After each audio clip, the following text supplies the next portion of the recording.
আমাদের আজকের নিবেদন মণিলাল গঙ্গোপাধ্যায়ের লেখা বাঁশির ডাক।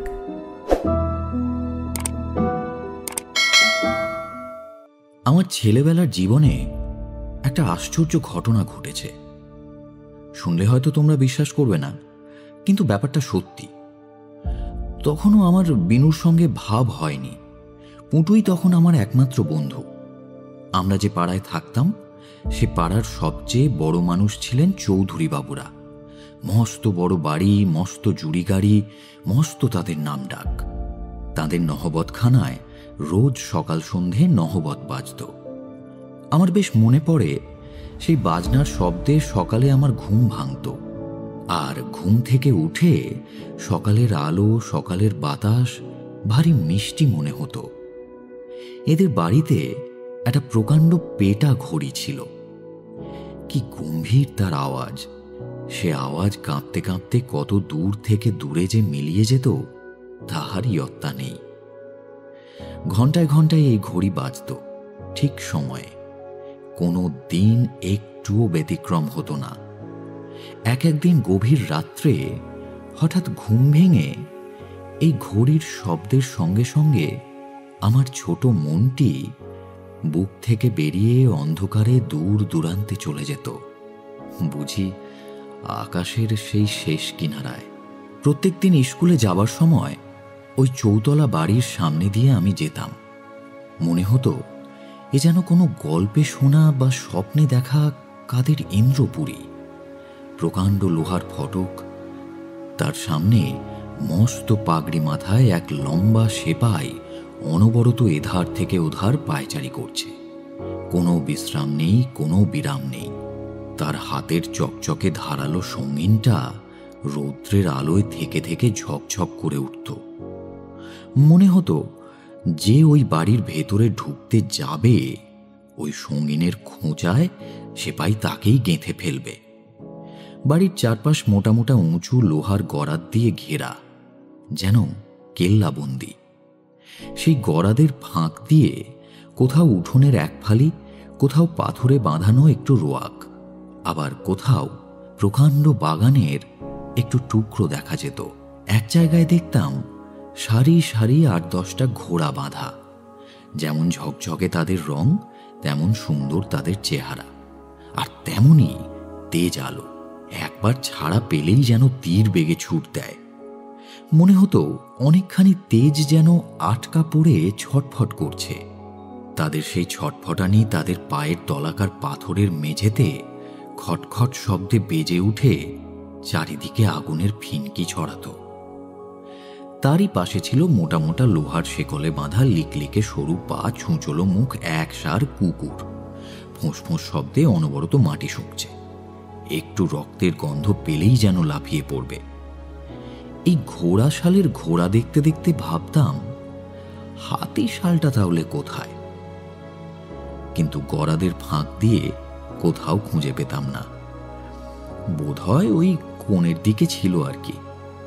লোহার ফটক পেরিয়ে খানিক দূর গেলেই ছোট্ট একটা বাগান, সুন্দর কেয়ারি করা। চারধারে ফুলের গাছ, তার মধ্যিখানে ময়ূরের পেখম ছড়ানো পিঠ দেওয়া এক সোনালি সিংহাসন। সকালে দেখতাম সেই সিংহাসন খালি, কিন্তু বিকেলে যখন পুঁটুদের বাড়ি আমি বেড়াতে যেতাম তখন দেখতাম এই সিংহাসনে বসে একটি সুন্দর ছেলে, ঠিক যেন রাজপুত্তর। বয়স তার আমার চেয়ে কমই হবে। আমার চেয়ে রোগা, কিন্তু আমার চেয়ে অনেক ফর্সা। বড় বড় দুটো চোখ, কোঁকড়া কোঁকড়া চুল, থলো থলো হয়ে চাঁদপানা মুখের ওপর এসে পড়েছে। এই ছেলেটিকে দেখতে আমার বেশ লাগতো। মনে হতো ঠিক যেন গল্পের রাজপুত্তর। পক্ষীরাজ ঘোড়ায় চড়ে এ কোনোদিন কোনো অচিন দেশে চলে যাবে, তারপর সেখানে কত কাণ্ড করবে, 7 ডিঙা ভরে ধন দৌলত আর রাজকন্যাকে নিয়ে ঘরে ফিরবে। ছেলেটি সন্ধ্যার আকাশের দিকে চেয়ে কি যেন ভাবত, বোধ হয় সেই অচিন দেশের কথা। রেলিংয়ের ধারে রোজ আমায় দাঁড়িয়ে থাকতে দেখে আমার সঙ্গে বোধহয় তার ভাব করবার ইচ্ছে হতো। একদিন সে সিংহাসন ছেড়ে আমার দিকে ধীরে ধীরে এগিয়েও আসত। বোধহয় সে আমাকে তার রাজ্যের পাত্রমিত্রের কোনো পুত্তুর বলে মনে করত, যাকে সঙ্গে নিয়ে সে কোনোদিন দেশ দেশান্তরে চলে যাবে। আমি কিন্তু তাকে আসতে দেখেই ছুট দিতাম। তার সঙ্গে আলাপ করতে আমার কেমন যেন ভয় হতো। যদি সে আমায় নিয়ে আমার মা বাপকে কাঁদিয়ে কোনো অজগর বনে চলে যায় মৃগয়া করতে, সে যদি আমাদের পুঁটুর মতো হতো, তাহলে তখনই আমি তার সঙ্গে আলাপ করে ফেলতাম। কিন্তু সে যে ছিল একেবারে অন্যরকম, রাজপুত্তুরের মতো। আমি ছুটে পালিয়ে আসার সময় দেখতাম সে লোহার রেলিং ধরে আমার দিকে এক দৃষ্টে চেয়ে আছে, অত্যন্ত কাতর ভাবে। তার সেই চাহনি দেখে আমার কেমন যেন মায়া হতো। আমি যদি তার কেউ আপনার জন হতাম, তাহলে তার ওই চোখের দুঃখ হাত দিয়ে মুছিয়ে দিতাম। আহা, ওর কি কোনো বন্ধু নেই? ছেলেটা নিশ্চয়ই মায়াবী ছিল, নইলে রোজ পুটুদের বাড়ি যাওয়ার সময় তাকে দূর থেকে একবার না দেখে থাকতে পারতাম না কেন? রোজ ভেবেছি আজ আর যাব না, কিন্তু যাওয়ার সময় কেমন করে যেন ঠিক গিয়ে পড়তাম, নিজেই বুঝতে পারতাম না। কিন্তু রেলিংয়ের এ পাশ থেকে তাকে দেখতেই আমার আনন্দ ছিল। ও পাশে যাবার লোভ আমার কোনোদিনই হয়নি, বরং বিতৃষ্ণাই ছিল। কিন্তু হঠাৎ একদিন সব ওলটপালট হয়ে গেল। সেদিন চড়কের মেলা। চৌধুরীদের বাড়ির উত্তর কোণের চৌমাথায় মেলা বসেছে। নানা রকম খেলনা বিক্রি হচ্ছে। এক জায়গায় একটা লোক ফানুস বিক্রি করছিল। আমি অবাক হয়ে দাঁড়িয়ে দেখছিলাম। কত রঙের ফানুস, লাল, নীল, সবুজ, হলদে একসঙ্গে তাড়া করা। পেট ফুলো সেই ফানুসগুলো সরু সরু সুতোয় বাঁধা। সেই বাঁধনটুকু ছিঁড়ে নীল আকাশে উড়ে পালাবার জন্য তারা ছটফট করছিল। কেবলই মাথা দোলাচ্ছি। আমি ভাবছিলাম, এদের একটা যদি কোনো রকমে ছাড়া পায়, তাহলে দেখি সে কত দূরে উড়ে যায়। আমার হাতে যদি কেউ একটা ফানুস দিত, আমি ঘরে না নিয়ে গিয়ে সেটাকে আকাশে ছেড়ে দিতাম। সে কেমন দুলতে দুলতে বাতাসে ভাসতে ভাসতে কোথায় কোন স্বপ্নলোকে চলে যেত, সেটা দেখতাম। হঠাৎ আমাকে চমকে দিয়ে পেছন থেকে কে যেন আমায় কোলে তুলে নিল। হাত দুটো তার খুব কড়া ঠেকলো বটে, কিন্তু তুলে নেবার ধরনের জোর নেই, যেন আদর আছে। সে আমাকে একেবারে সেই চৌধুরী বাবুদের কেয়ারি করা বাগানের মধ্যে এনে হাজির করল। আমার মন থেকে তখনও সেই ফানুসের রঙিন নেশা কাটেনি। আমার কেমন বোধ হতে লাগলো, ওই ফানুসগুলোই যেন আমাকে এখানে উড়িয়ে এনেছে। তারপর দেখি একটা ফুল গাছের ঝোপ থেকে গুঁড়ি মেরে সে ছেলেটি বেরিয়ে এলো। এতক্ষণ বুঝি সে লুকিয়েছিল। তাড়াতাড়ি ছুটে এসে আমার হাত ধরে সে বলল, তোমার নাম কি ভাই? তার ওই এক কথায় আমার সর্বাঙ্গের অস্বস্তি এক মুহূর্তে মিলিয়ে গেল। কিন্তু আমি কোনো কথাই কইতে পারলাম না। সে আস্তে আস্তে আমাকে ধরে নিয়ে গিয়ে তার সেই সোনালি রঙের সিংহাসনে আমায় বসালো। তারপর আমার পায়ের কাছটিতে মাটিতে গা এলিয়ে পা ছড়িয়ে সে নিজে বসে পড়ল। হঠাৎ সে বলে উঠল, অমন করে কি দেখছো? আমার সঙ্গে ভাব করবে না? ভারী ইচ্ছে হতে লাগলো ছুটে গিয়ে এই মিষ্টি আদরের জবাব দিই, কিন্তু গলা কেমন যেন আটকে গেল। চোখ মুখ লাল লাল হয়ে উঠল, চোখের কোণে জল আসতে লাগলো। সে তার পাতলা টুকটুকে ঠোঁট দুখানি একটু কাঁপিয়ে বলল, ধরে এনেছি বলে রাগ করেছো ভাই? নইলে তুমি তো আসতেই চাও না। কি করব বলো? তোমার সঙ্গে যে বড্ড ভাব করতে ইচ্ছে হলো, তাই তো ধরে আনলাম।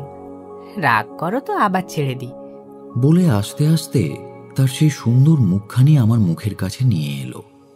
ইচ্ছে হতে লাগলো সেই মুখখানি দুহাতে ধরে বলি, না না, আমি রাগ করিনি, কিন্তু পারলাম না। সে হতাশ দৃষ্টিতে আমার নির্বাক মূর্তির দিকে খানিক চেয়ে রইল।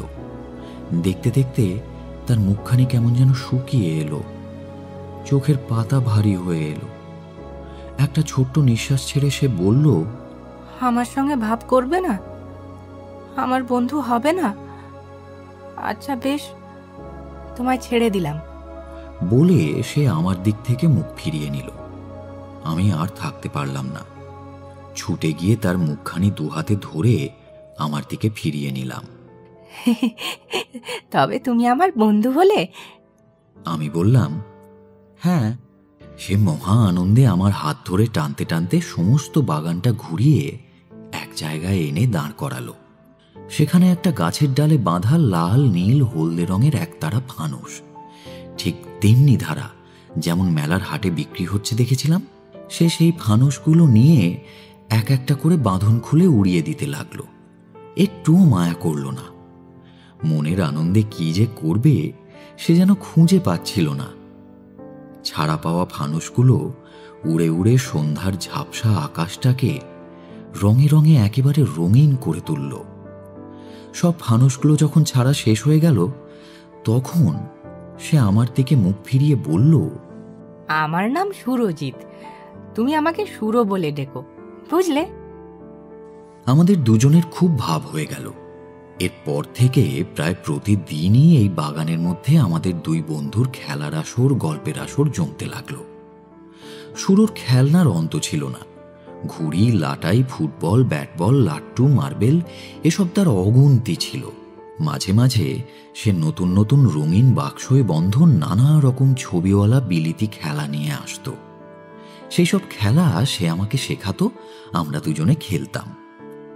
এছাড়া সুরোর একটা সরু কাঠের বাঁশি ছিল। সে চমৎকার বাজাতো ওই কাঠের বাঁশিটা। আমার ভারী ভালো লাগতো। আমি আশ্চর্য হয়ে তাকে জিজ্ঞেস করতাম, কোথা থেকে শিখলি ভাই এত ভালো বাজাতে? সে বলতো, রানীমায়ের কাছে। এই রানীমা ছিলেন সুরোরই মা। সুরো শুধু তাকে মা বলে না ডেকে কেন রানীমা বলতো আমি জানি না, কিন্তু তার মুখে ওই রানীমা ভারী মিষ্টি শোনাতো। মায়ের কত কথা সুরো আমার কাছে বলতো, শুনতে আমার ভারী ভালো লাগতো, ঠিক যেন গল্পের মতো। এই গল্প শুনে শুনে মনে মনে আমি রানীমায়ের একটা ছবি তৈরি করেছিলাম। সেই ছবিটাকে ভালোবাসতে আমারও ভারী ইচ্ছে করত। তাকে চোখে দেখিনি, কিন্তু সুরোর বাঁশির সুরে মনে হতো যেন তারই মিষ্টি গলা শুনছি। সুরোর সঙ্গে এত ভাব হয়ে গেলেও আমার মনে হতো সে যেন সামান্য ছেলে নয়, সে সত্যিকারের রাজপুত্তুর। বিশেষ করে সে যখন বাঁশি বাজাতো আর রানীমায়ের গল্প বলতো, তখন কোনো দেশের কোনো রাজপুত্র সুরজিৎ আমার চোখের সামনে যেন জ্যান্ত হয়ে উঠত। আর ওই প্রকাণ্ড চৌতলা বাড়িটাকে মনে হতো যেন কোনো দূর দূরান্তরের রাজপুরী। আমি দূর আকাশের দিকে চেয়ে চেয়ে ভাবতাম, সন্ধেবেলায় বাজানো রাজপুত্র সুরজিতের এই বাঁশির সুর বাতাসে ভাসতে ভাসতে কোন রাজকুমারীর বুকে গিয়ে বাজছে কে জানে। সুরো হঠাৎ বাঁশি থামিয়ে হেসে আমায় জিজ্ঞেস করত, অমন এক মনে আকাশের দিকে তাকিয়ে কি ভাবছিস? আমি থতমত খেয়ে যেতাম। সুরো বাঁশি ফেলে আমার হাতখানা তুলে নিয়ে তার গালে মুখে বুলিয়ে দিত। তারপর একদিন হঠাৎ হাসি, খেলা, গান, গল্প সব বন্ধ হয়ে গেল। সুরোর অসুখ। আমি যেদিন সেই বাগানে গিয়ে সুরোকে প্রথম দেখতে পেলাম না, যখন দেখলাম সমস্ত বাগানখানা শূন্য, তখন আমার মনে হলো রাজপুত্র আমায় যেন একা ফেলে কোনো দুর্গম দেশে চলে গিয়েছে। বাগানের বাতাস আর গাছের পাতা হা হা করে কাঁদছে। একদিন গেল, দুদিন গেল, সপ্তাহ গেল, তবু সুরোর কোনো দেখা নেই। আমাদের খেলার আসর যেমন শূন্য, তেমনই শূন্য রয়ে গেল। ইচ্ছে হতো, ভারী ইচ্ছে হতো ওই চৌতলা বাড়িটার মধ্যে গিয়ে সুরোকে একবার দেখে আসি, একটিবার মাত্র। কিন্তু কি করে যাব ঠিক করতে পারতাম না। সুরোর সঙ্গে দেখা হতো না, কিন্তু মাঝে মাঝে রাত্রে ঘুমের মধ্যে সে যেন আমাকে বাঁশি শুনিয়ে যেত। আমি বাঁশির শব্দে জেগে উঠতাম, কিন্তু জেগে সে বাঁশি আর শুনতে পেতাম না। আশায় আশায় কতক্ষণ জেগে থাকতাম, কিন্তু সেই বাঁশি আর বাজত না। শুনলাম তার জ্বর বিকার হয়েছে। শুনেই বুকটা কেমন ধড়াস করে উঠল, কাকার ছোট ছেলে খুদুর জ্বর বিকার হয়েছিল। তার সেই অসুখে ছটফটানি, ধমকানি, আবল তাবল গোঙানি সবই আমার দেখা ছিল। শুরুর সেই একই অসুখ হয়েছে শুনে আমার সমস্ত বুকটা আতঙ্কে কাঁপতে লাগলো। খুদু 15 দিনের মাথায় মারা গিয়েছিল। শুরুরও যদি তাই হয়? না না, এ কথা মনে আসতেই কেমন যেন কান্না আসে, কিন্তু মন থেকে ওই 15 দিনের আতঙ্কটা কিছুতেই দূর করতে পারলাম না। মনে মনে ঠাকুরকে বলতাম, হে ঠাকুর, ওই 15 দিনের দিনটা যেন না আসে। তারপর চৌধুরী বাড়ির সকাল সন্ধ্যের নহবত বন্ধ হয়ে গেল। ঘণ্টায় ঘণ্টায় যে ঘড়ি বাজত তাও আর শোনা যেত না। সেপাইদের ঘরে রাত্রে মাদলেও আর কাঠি পড়ত না। পাড়ার লোকেরা শুদ্ধ যেন পা টিপে টিপে চলত। পাছে শব্দ হয়, পাছে খোকাবাবু চমকে ওঠে, পাছে তার অসুখ বাড়ে। আমি স্কুলে যাবার সময় সুরদের বাড়ির দিকে চেয়ে চেয়ে ভাবতাম, সে কোনখানে কোন ঘরটিতে শুয়ে আছে তার রানীমার কোলে মাথা রেখে। ভাবতে ভাবতে মনে হতো যেন কেমনতর একটা ঝাপসা কালো ছায়া সেই বাড়ির গায়ে ছড়িয়ে পড়েছে। দেখে আমার ভয় করত। তারপর বিকেলে স্কুল থেকে ফেরবার সময় আমি আমাদের সেই খেলার বাগানের সামনে চুপি চুপি এসে দাঁড়াতাম। দেখতাম ছেঁড়া ন্যাকড়া পরা ভিখিরির দল চোখ মুছতে মুছতে ফিরে যাচ্ছে। দেখে আমার কান্না পেত। এইসব ভিখিরিদের রোজ সন্ধেবেলা শুরু ভিক্ষে দিত। সে বলতো তার রানীমা এই ভিক্ষে দেওয়ার খেলা তাকে শিখিয়েছেন। এই খেলাতে দেখতাম শুরুরই যেন সবচেয়ে বেশি আনন্দ। ভিখিরির দল এলে সে সব খেলা ফেলে সব কিছু ভুলে এদের কাছে ছুটে যেত। তার সেই সুন্দর হাতখানি নেড়ে নেড়ে সে কাউকে চাল, কাউকে পয়সা, কাউকে ফল এইসব বিতরণ করত। আবার কখনো কোনো গরিব মেয়েকে বাগান থেকে বেছে একটা ফুল তুলে দিত। যে যা পেত খুশি হয়ে হাসি মুখে চলে যেত। এখন আর শুরুর সেই ভিক্ষে দেওয়ার খেলা নেই, আর এদেরও মুখে সে হাসি নেই। তাদের সেই শুকনো মুখ দেখে আমারও বুকটা শুকিয়ে আসত। দেখতে দেখতে সেই সর্বনেশে 15 দিনটা এগিয়ে এলো। সেদিন সকালে উঠেই শুনলাম শুরুর আজ খুব বাড়াবাড়ি, আজকের দিনটা কাটে কি কাটে না। 15 দিনের দিন যখন খুদু মারা যায় তখনও ঠিক এই কথাই শুনেছিলাম। সেই কথা মনে পড়েই বুকটা কেমন যেন ছ্যাঁত করে উঠল। কেবল মনে হতে লাগলো শুরুকে যদি আজ একটিবার দেখতে পাই তাহলে তার গায়ে একটু হাত বুলিয়ে দিই। সারা দিন শুরুর জন্য মনটা ছটফট করতে লাগলো। তাদের বাড়ির আশেপাশে দিনের মধ্যে কতবার যে ঘুরে এলাম তার হিসেব নেই। কেবলই মনে হচ্ছিল কে যেন বলবে শুরু ভালো আছে, কোনো ভয় নেই। ওদের বাড়িতে কত লোক এলো, কত লোক গেল, কিন্তু কেউ সে কথা বলল না। সবাই যেন মুখ ফিরিয়ে চলে গেল। খুদু যেদিন মারা যায় ঠিক এমন ধারাই হয়েছিল। রাত্রে যখন বুড়ি ঝি বিছানা পেতে দিতে এলো তখন আমার কেমন কান্না পাচ্ছিল। আমি বুড়িকে জিজ্ঞেস করলাম, বুড়ি, শুরু কি সত্যিই আর বাঁচবে না? ওরা তো রাজা। সবাই তো তাই বলছে ভাই। ওরাও কি ইচ্ছে করলে নিজের ছেলেকে বাঁচাতে পারে না? ভাই, জম কি আর রাজা প্রজা মানে? শুরু তাহলে বাঁচবে না? আমি বালিশে মুখ গুঁজে শুয়ে পড়লাম। বুড়ি আমার মাথায় হাত বুলিয়ে দিতে লাগলো। কেঁদো না ভাই, ঘুমাও। মনে হলো বুড়ি যেন তার ডান হাত দিয়ে তার চোখ দুটো একবার মুছে নিল। রোজ রাত্রে শোবার সময় এই বুড়ির সঙ্গে আমি শুরুর কত গল্পই করতাম। আজ আর কোনো গল্প করতে ইচ্ছে হলো না। বুড়ি আমার মাথায় হাত বুলোতে বুলোতে বলল, ঘুমুলি ভাই? না, আমার আজ ঘুম আসছে না, তুই যা। দেখ, চৌধুরী বাবুদের খোকাকে বাঁচাবার এক উপায় আছে, কিন্তু সে কি আর ওরা পারবে? আমি বিছানায় উঠে বসে বললাম, কি উপায় বুড়ি? তাহলে আমাদের দেশের একটা গল্প বলি শোন। আমি চুপ করে বসে রইলাম, আর বুড়ি তার গল্প বলতে লাগলো। সে অনেক দিনের কথা। আমি তখন খুব ছোট, তোর চেয়েও বোধহয় বয়স কম।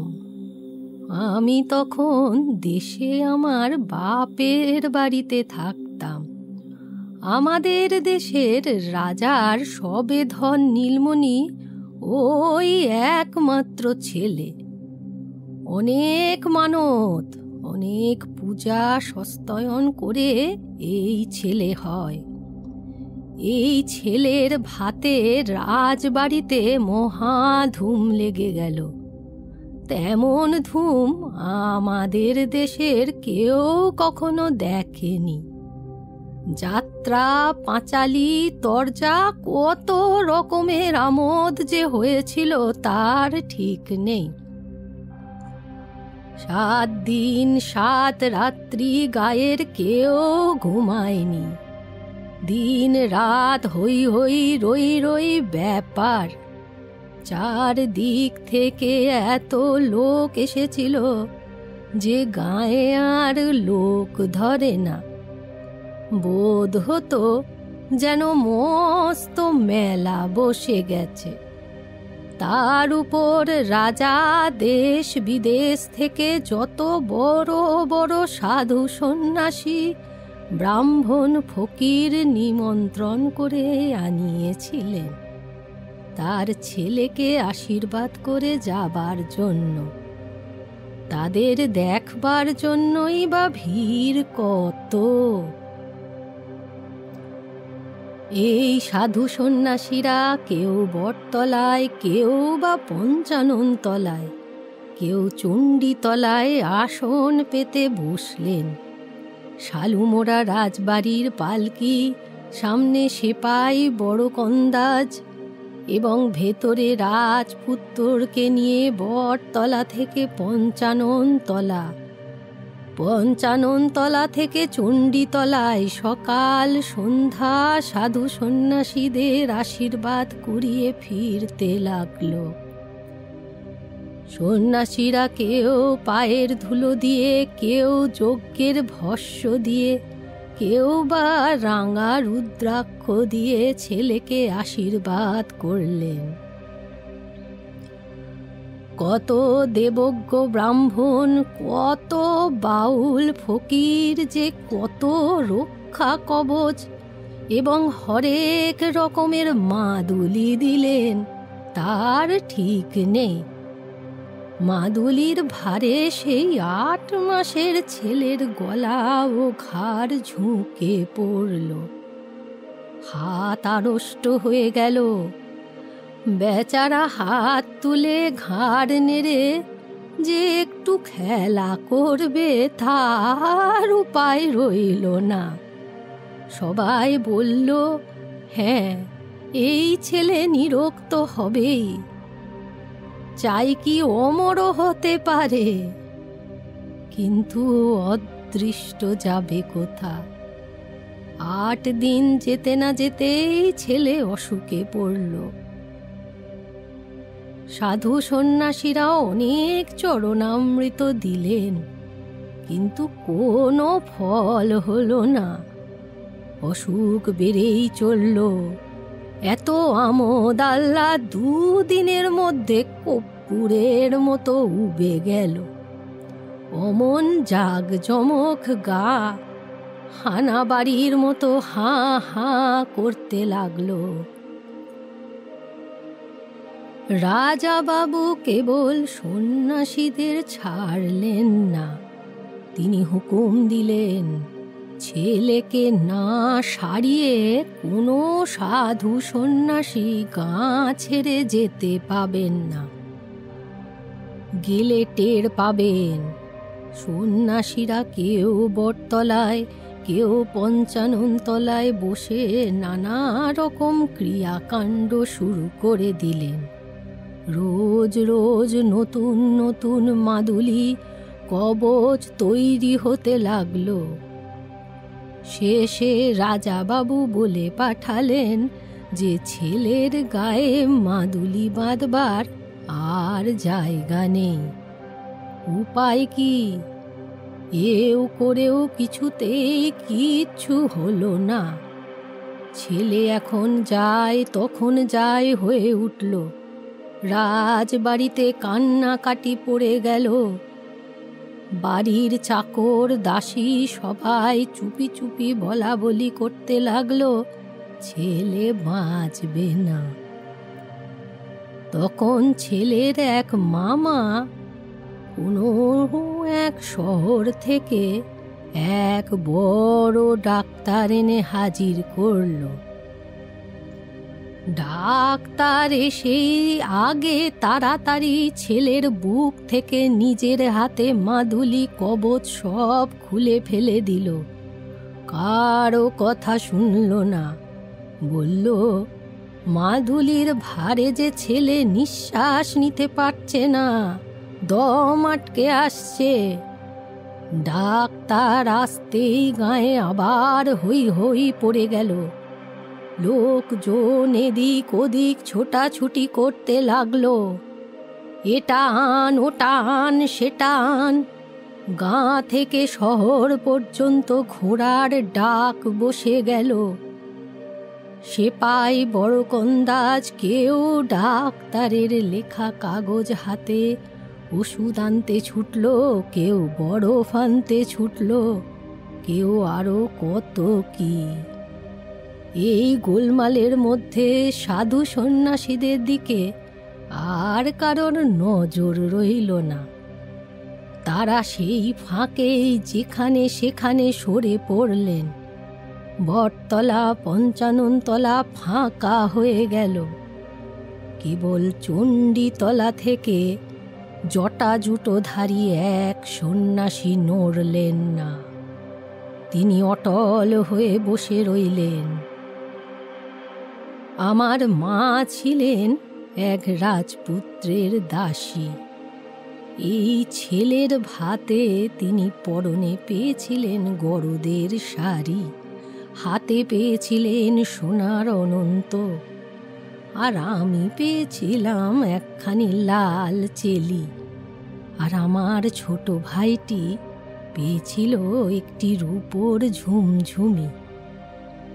আমার ছোট ভাই তখন বোধহয় বছর খানেক হবে। মা রাজবাড়ি থেকে একবার সকালে, একবার দুপুরে, একবার সন্ধ্যাবেলা এসে তাকে দুধ খাইয়ে যেত। সারাদিন সে আমার কাছেই থাকত। সে কাঁদলে আমি তাকে কোলে বসিয়ে দোল দিয়ে ঘুলিয়ে রাখতাম। রাতে সে আমার বুকটিতে হাত রেখে আমার পাশে চুপ করে ঘুমিয়ে থাকত। আমার ভাইটি ছিল ভারী লক্ষ্মী। আমাকে একটুও জ্বালাতন করত না। তার সেই কচি কচি নরম হাত দিয়ে আমায় সে জড়িয়ে ধরত। আমার এখনো তা মনে লেগে আছে। ডাক্তার আসতে দিন দুয়েক রাজপুত্রের অসুখ একটু কম পড়ল। মা আমার ভাইটিকে দুধ খাওয়াতে এলে তার মুখেই শুনতাম। কিন্তু 2 দিন না যেতেই অসুখ আবার বেড়ে উঠল। একদিন সন্ধ্যাবেলা মা এসে আমাকে চুপি চুপি বললেন,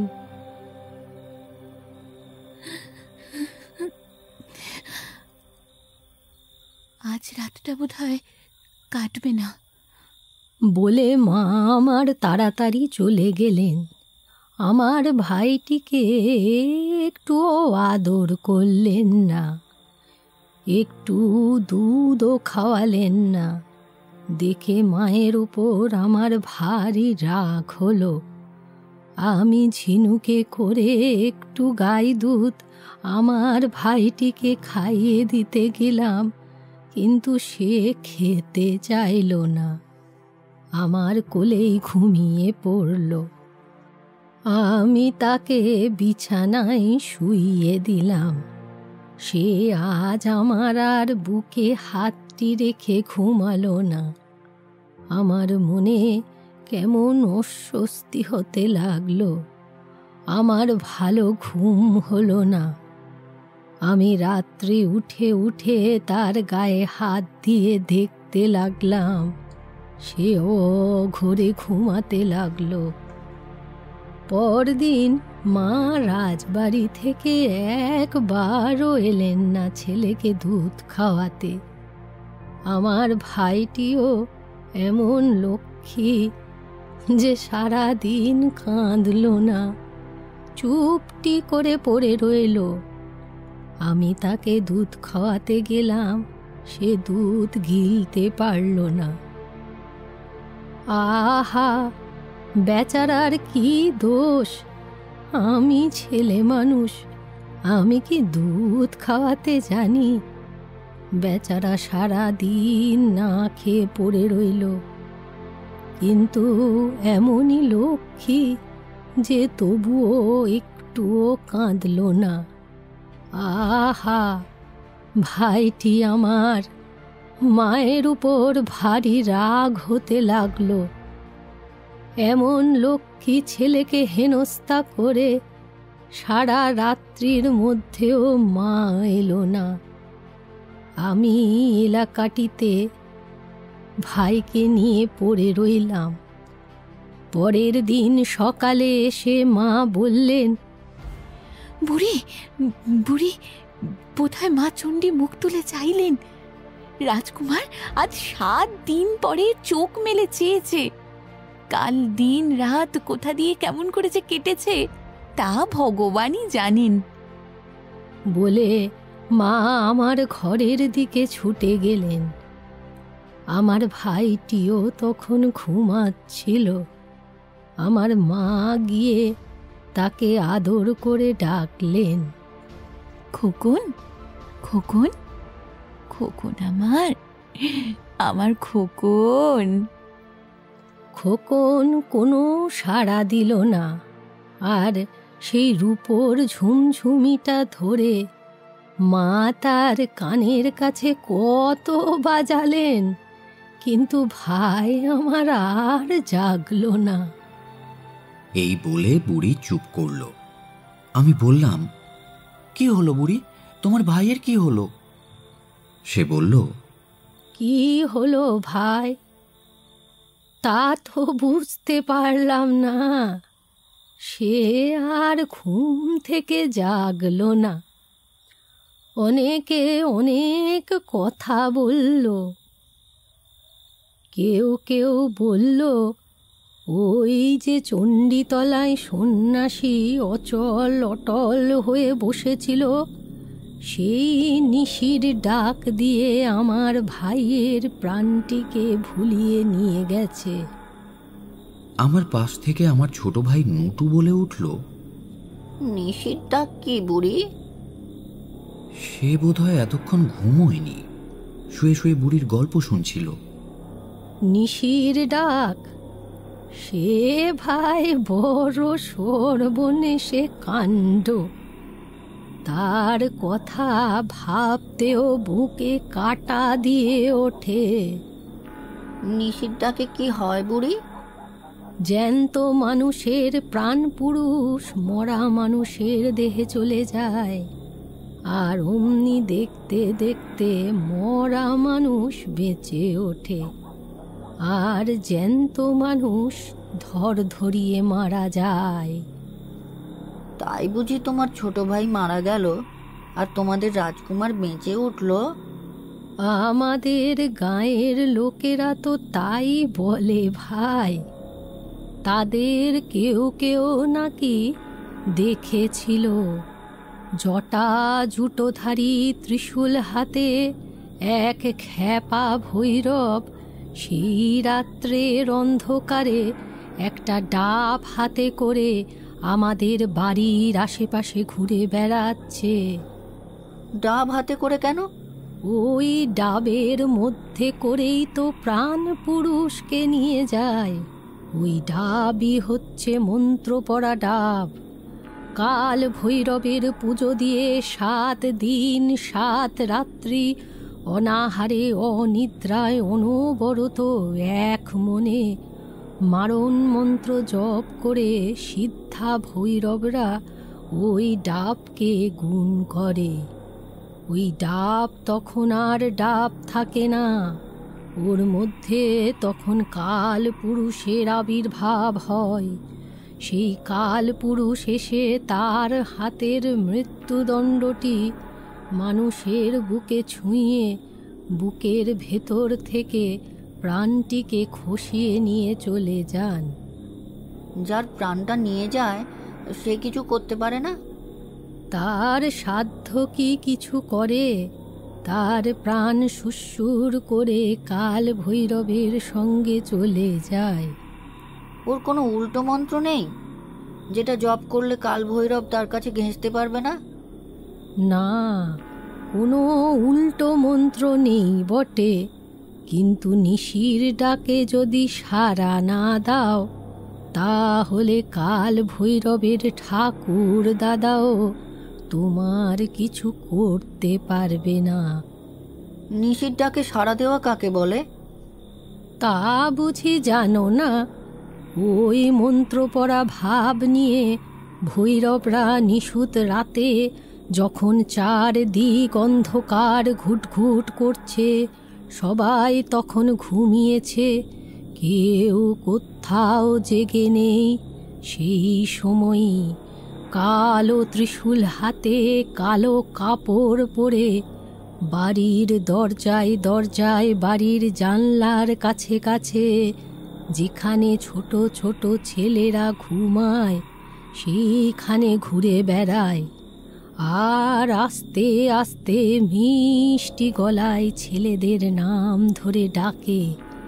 যে ছেলে ঘুমের ঘোরে সাড়া দেয়, কাল পুরুষ এসে তার প্রাণটিকে বুক থেকে খসিয়ে নেয়। যে সাড়া দেয় না তার কিছুই হয় না, সে যেমন ছিল তেমনই থাকে। আর যে সাড়া দেয় তার প্রাণ পুরুষটি তার ওই সাড়া দেওয়ার সঙ্গে সঙ্গে বুক থেকে বেরিয়ে আসে। তারপর চুম্বক যেমন লোহাকে টানে, তেমনি ওই মন্ত্র পড়া ভাব প্রাণ পুরুষকে নিজের দিকে টানতে থাকে। প্রাণ পুরুষ ডাবের কাছাকাছি এলেই ভৈরব ঠাকুর ওই ডাবের মুখটি একবার খুলে ধরেই চট করে বন্ধ করে দেন, আর প্রাণ পুরুষ ওই ডাবের মধ্যে আটকা পড়ে যায়। তারপর ওই ডাবের মুখটি একটুখানি ফাঁক করে প্রাণ শুদ্ধ ডাবের জল মরা মানুষকে খাইয়ে দেয়। মরা মানুষ সেই নূতন প্রাণ পেয়ে বেঁচে ওঠে। প্রাণ পুরুষ সেখান থেকে ফুরুত করে পালিয়ে এসে নিজের দেহে ঢুকে পড়তে পারে না কেন?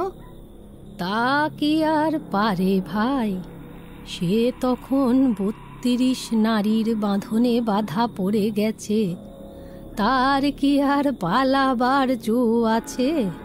সে তখন পালাতেও পারে না, থাকতেও তার ভালো লাগে না। থাকতে ভালো লাগে না কেন? নিজের বাড়ি ছেড়ে পরের বাড়িতে থাকতে কি মানুষের ভালো লাগে? সে তো তবু বাড়ি। এ যে নিজের দেহ ছেড়ে পরের দেহে বাস করতে হয়, এ কি কম কষ্ট? নিজের মা বাপ থাকতে পরের মাকে মা বলতে হয়, পরের বাপকে বাপ বলতে হয়। নিজের ভাই বোন কেউই আর তখন আপনার থাকে না। সব পর হয়ে যায়। সব পর হয়ে যায়। তোমার সেই ছোট ভাইটি পর হয়ে গেলে সে তোমায় চিনতে পারতো? পারতো বই কি, সেই রাজকুমারের বড় বড় চোখের ভেতর থেকে আমায় উঁকি মেরে দেখে সে আমায় খুব চিনতে পারত।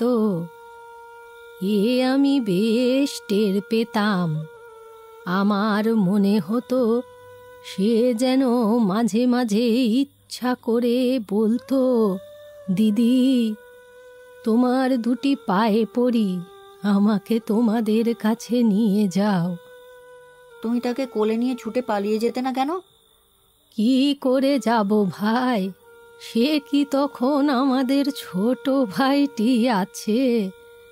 সে যে তখন রাজপুত্তর, পরের ছেলে। তোমার ভাই তাতে কাঁদতো? কাঁদতো বই কি, আমার দিকে চেয়ে চেয়ে তার চোখ দিয়ে টস টস করে জল গড়িয়ে পড়তো। তুমি তাকে খুব আদর করতে না কেন? আদর করতাম তো, কিন্তু সে আদর তো আমার ভাই পেত না। সে পেত আমাদের গায়ের রাজা বাবুর ছেলে। যে গায়ে আমি হাত বোলাতাম সে গা তো আমার ভাইয়ের গা নয়, সে যে রাজকুমারের গা।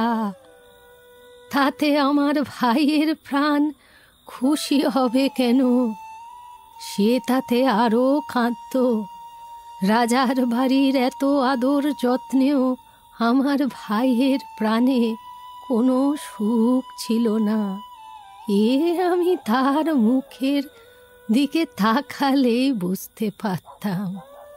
আহা, তার চেয়ে আর ভাইটি আমাদের গরিব ঘরে নুন ভাত খেয়ে অনেক সুখে থাকতো। নটু একটা দীর্ঘশ্বাস ফেলে বলল, হ্যাঁ, এ তোমার গল্প না? এইসব এইসব সত্যি কথা নয়, তাই না বুড়ি?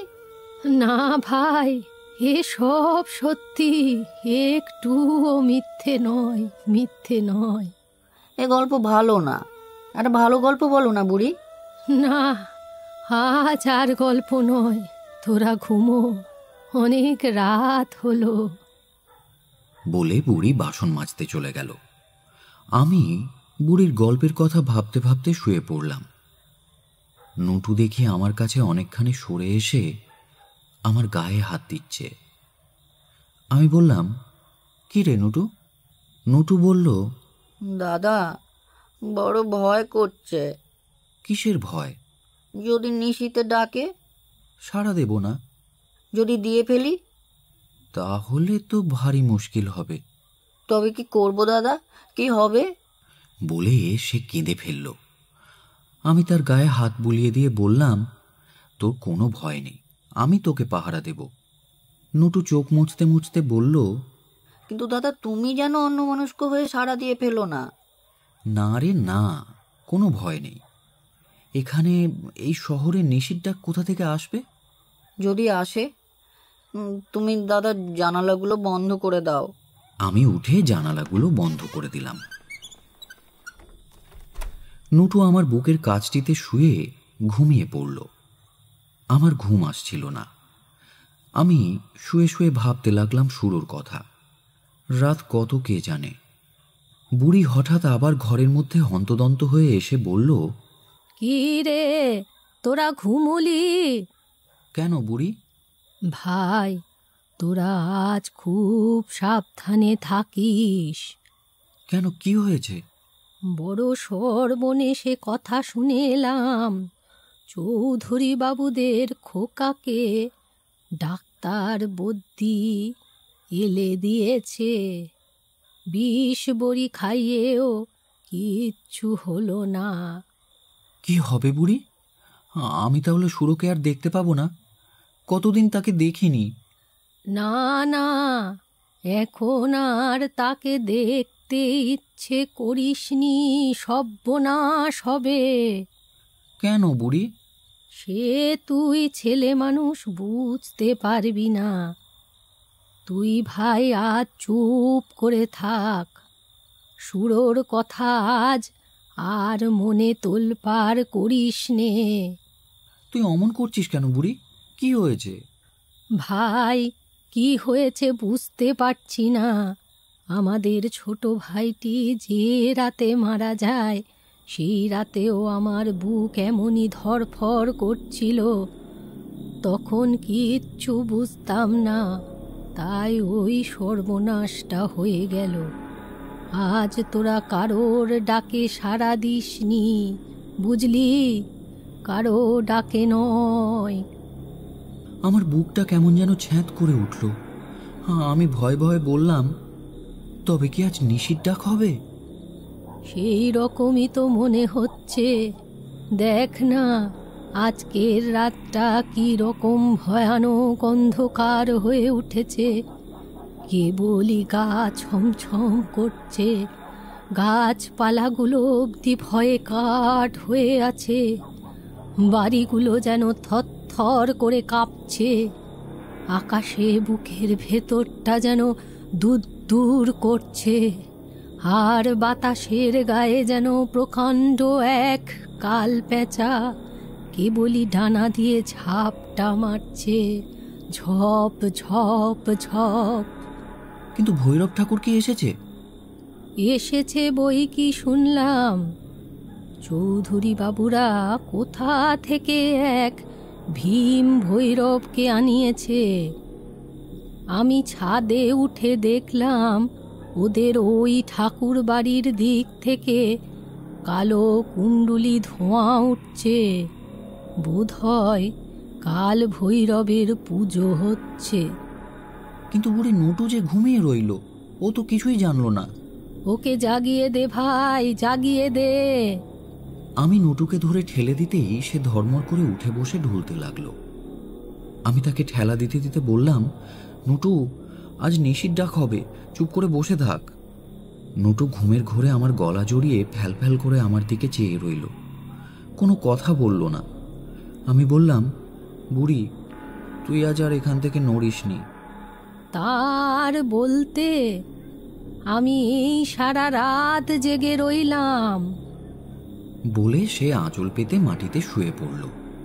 তারপর বলল, দেখ, আজ আর দু চোখের পাতা এক করিসনি, তাহলেই ওরা নিদুলি মন্ত্র দিয়ে ঘুম পাড়িয়ে দেবে।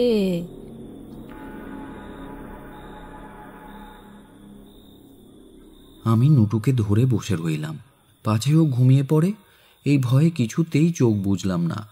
নটু কিন্তু আমার গায়ের ওপর সেই ঘুমিয়েই পড়ল। একটু পরে দেখি বুড়িরও নাক ডাকছে। আমি ডাকলাম, বুড়ি, হ্যাঁ বুড়ি। সে কোনো সাড়া দিল না। নটুকেও ডাকলাম, নটু, হ্যাঁ নটু, ওঠ। সেও সাড়া দিল না।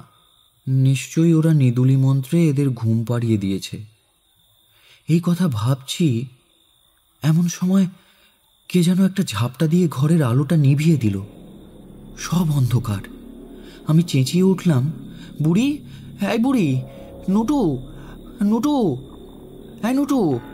কারও জবাব পেলাম না, সব একেবারে চুপ। আমি একা সেই থমথমে অন্ধকারে অসাড় হয়ে বসে রইলাম। জানালার ফাঁক দিয়ে বাইরের অন্ধকারগুলো ঠেলে যেন ঘরের মধ্যে ঢুকে আমাদের আশেপাশে চারিদিকে কালো কালো বিকট চেহারার নানা রকম মূর্তি তৈরি করে দেখাতে লাগলো। আমি কাঠ হয়ে এক দৃষ্টে সেই সব দেখতে লাগলাম।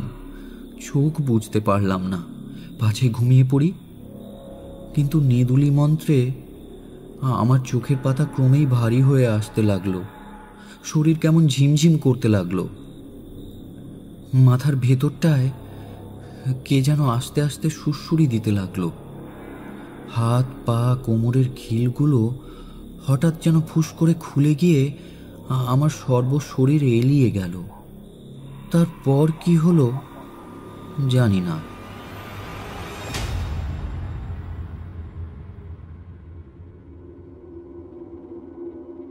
নিপু,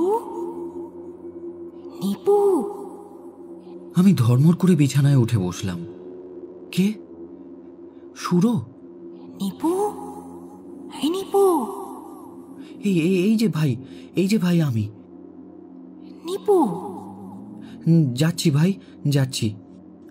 বলতে না বলতেই কে যেন আমাকে কোথা দিয়ে কেমন করে একেবারে চৌধুরী বাবুদের বাড়িতে সুরোর ঘরের মধ্যে নিয়ে গিয়ে ফেলল। আমার যেন হঠাৎ টনক নড়ল। তাই তো, এ কি করেছি?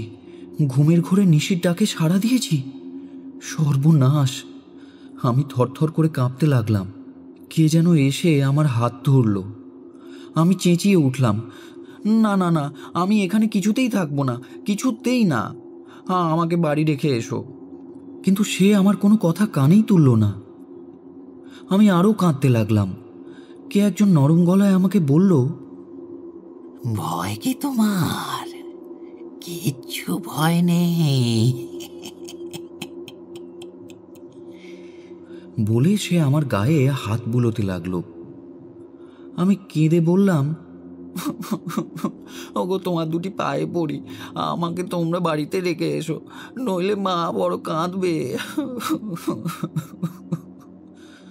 সে কি যেন একটা বলতে যাচ্ছিল।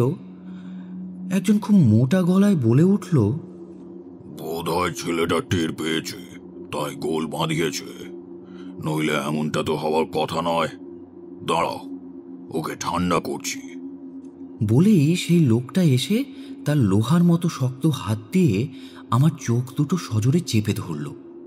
অমনি আমার সমস্ত শরীর একেবারে হিম হয়ে এলো, সর্বাঙ্গে শিরশিরে স্রোত বয়ে গেল। বুকের ভেতরটা কেমন যেন ধুকপুক করতে করতে ধপ করে হঠাৎ একেবারে থেমে গেল। তারপর কি হলো জানি না।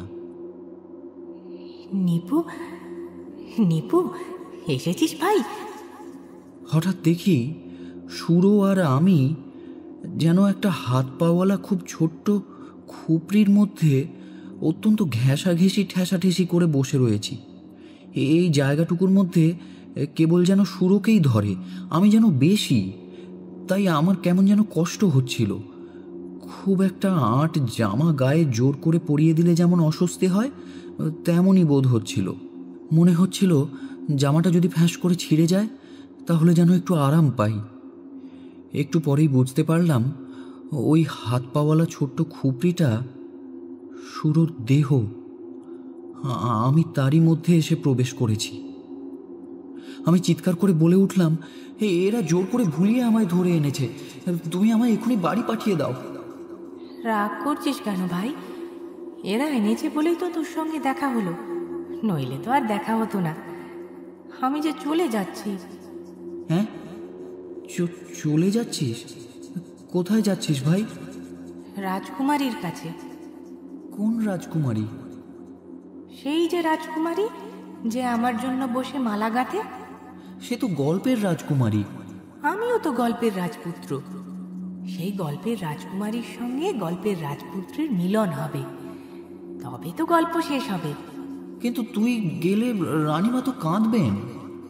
তোরা তাকে ভুলিয়ে রাখিস, বলিস শুরু মৃগয়া করতে গেছে, এই এলো বলে। তুমি কেঁদো না। সুরো, তুই এমন নিষ্ঠুর হলি কি করে? আমাদের ছেড়ে যেতে তোর কষ্ট হচ্ছে না? দেখ দেখিনি আমার বুকে হাত দিয়ে। সুরোর বুকে হাত দিয়ে দেখলাম তার প্রাণটি যেন তার বুকখানিকে সজোরে আঁকড়ে ধরে আছে। আমি বললাম, ভাই সুরো, তবু কেন যাচ্ছিস? তুই যে রাজকুমারীর বাঁশি শুনিসনি, তাই বুঝতে পারছিস না। সে ডাক শুনলে কি আর থাকা যায়? নইলে দেখিস না, এই মানুষ হঠাৎ ঘরে আছে, হঠাৎ কাঁদিয়ে কেঁদে সে কোথায় বিবাগী হয়ে যায়। সুরো, তোর জন্য আমার বড় মন কেমন করবে, আমার কান্না পাবে। আমার খেলনাগুলো তোকে দিয়ে গেলাম, তুই সেগুলো নিয়ে খেলিস, মনে হবে আমার সঙ্গেই যেন খেলছিস। এই দেখ না, আমি অসুখে শুয়ে শুয়ে তোর দেওয়া সেই ছবির বইখানা দেখতাম, আর আমার মনে হতো তুই যেন গল্প বলছিস। কিন্তু তোকে দেখতে না পেলে রানীমা বড় কাঁদবেন। তুই তাকে ভুলিয়ে রাখিস ভাই। আমি কি করে ভুলিয়ে রাখবো? তুই আমার মায়ের কাছটিতে থাকিস, বলিস, এই যে মা, আমি তোমার সুরো।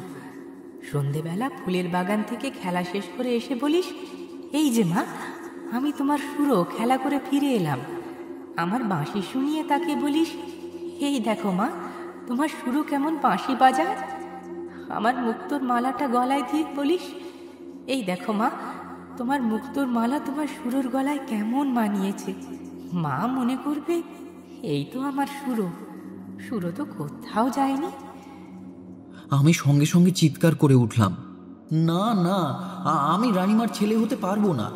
আমার মায়ের জন্য বড় মন কেমন করবে, আমার মা কাঁদবে, নটু কাঁদবে। কিন্তু এরা যে আমার বদলে তোকে রানী মায়ের ছেলে হবার জন্য নিশির ডাকে ভুলিয়ে এখানে এনেছে। না না, আমি কিছুতেই তুই হব না, আমি নিপুই থাকবো। তোর দুটি পায়ে পড়ি সুরো, তুই আমাকে বাড়ি পাঠিয়ে দে। আচ্ছা, তোর ভয় নেই? না, তুই ঠিক করে বল, আমায় বাড়ি পাঠিয়ে দিবি? দেব দেব, আমি কথা দিচ্ছি তোকে ঠিক তোর মায়ের কাছে পাঠিয়ে দেব। তবে এক্ষুনি পাঠিয়ে দে। দিচ্ছি, কিন্তু আমার কি মনে হচ্ছে জানিস? কি? সেখানে গিয়ে তোদের জন্য যদি মন কেমন করে। তা কি করবে?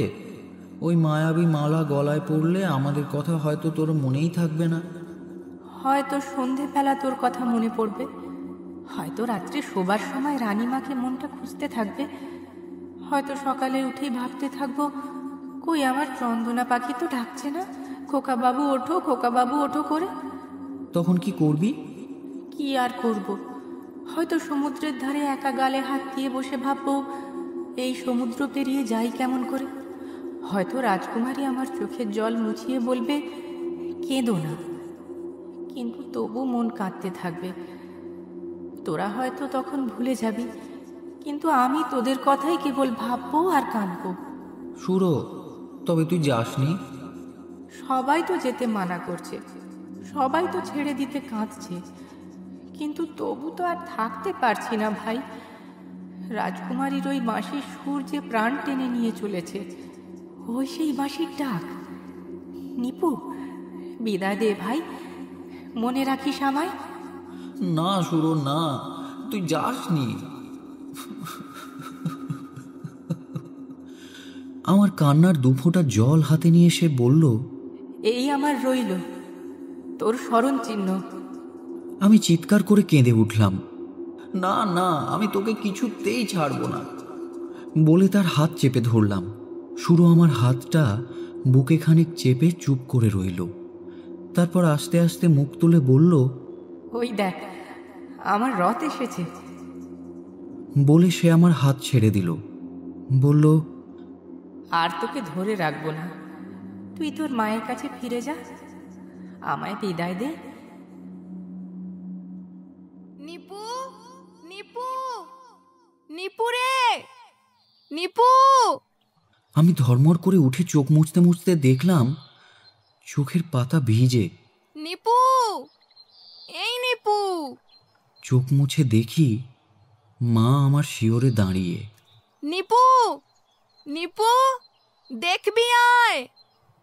আমি বারান্দায় গিয়ে দাঁড়ালাম।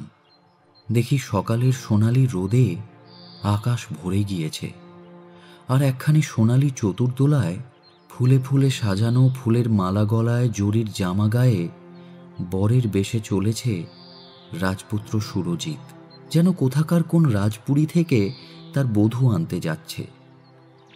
তারপর কত দিন ওই বারান্দায় গিয়ে দাঁড়িয়েছি, কত বর কত বধূ নিয়ে ফিরে এলো দেখলাম, কিন্তু সুরো তার সেই রাজকুমারী বধূকে নিয়ে আর ফিরে এলো না।